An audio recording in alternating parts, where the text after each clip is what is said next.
and he releases it. That happened weeks after he became CEO. They didn't build that thing weeks. It was built. It was ready to go. But the strategic mindset wouldn't let that. So the strategic mindset shapes the options that you see and the options you choose, right?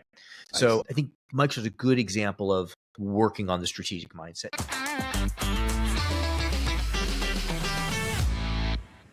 All right, so let's talk about 2 case studies. Give me a case study of a big company that you admired how they did the strategy, and then tell me a story of a small, mid-sized company that they did an amazing strategy, even if we don't know the company, but we will relate to it as a mid-market company.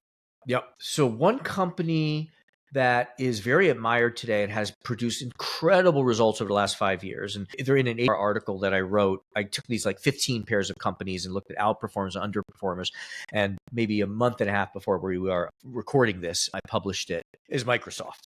Right. And Microsoft 5 years ago was fairly similar in performance to Oracle. And now they have just like left Oracle in the dust. And I've gotten to do some work in Microsoft. It's been a while, but I saw this kind of strategic shift. So it begins with a strategic shift.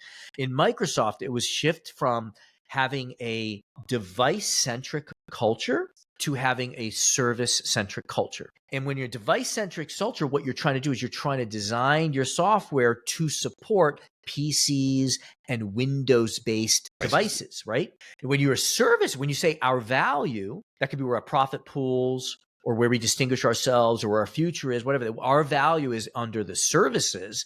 Those services, they're digital. It's Word, it's Office, it's, OneDrive.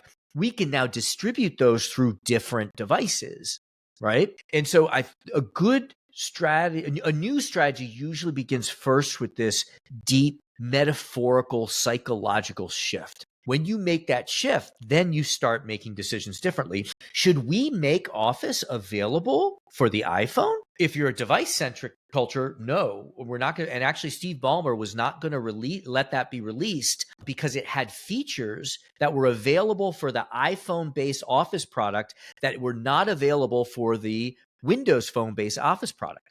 Satya Nadella then gets voted in. And he releases it. That happened weeks after he became CEO. They didn't build that thing weeks. It was built. It was ready to go. But the strategic mindset wouldn't let that. So the strategic mindset shapes the options that you see and the options you choose, right?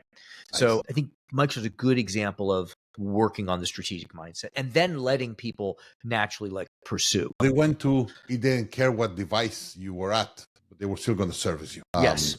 And which also means you start playing with companies that have a competitive overlap with you, like Apple, right? Like sales, and you probably wouldn't have Microsoft's involvement in ChatGPT or OpenAI if they weren't comfortable with playing with people that have competitive overlap, because they compete with them and they are investors in and take part in them as well. Right.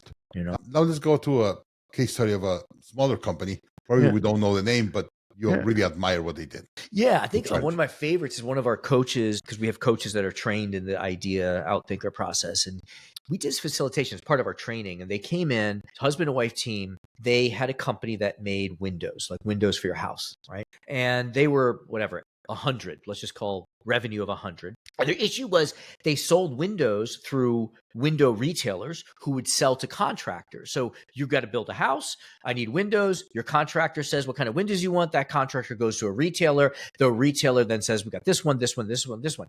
Now, the issue was that the retailers, they wanted to make sure that they offered multiple suppliers, because if they concentrate too much on one supplier, then they become captive. Bottlers for Coca-Cola, for example, they're captive, or distributors for Budweiser, they're captive, right? Because anyway, you understand, right? They negotiate leverages. So they said, how could we remove that? Because that's what's holding back our growth. And they came up with this idea. It was a crazy idea. Was, what if we just bought the retailers? And they thought, that's all right. That was a joke. Why? Because we're a small company. We can't afford to buy them. If we bought them, we wouldn't be able to run them, right? So there's no way we're going to do this. But in the outthinker process, what we encourage you to do is sit with the seemingly crazy idea. And they thought it through and came up with ways to remove the barriers.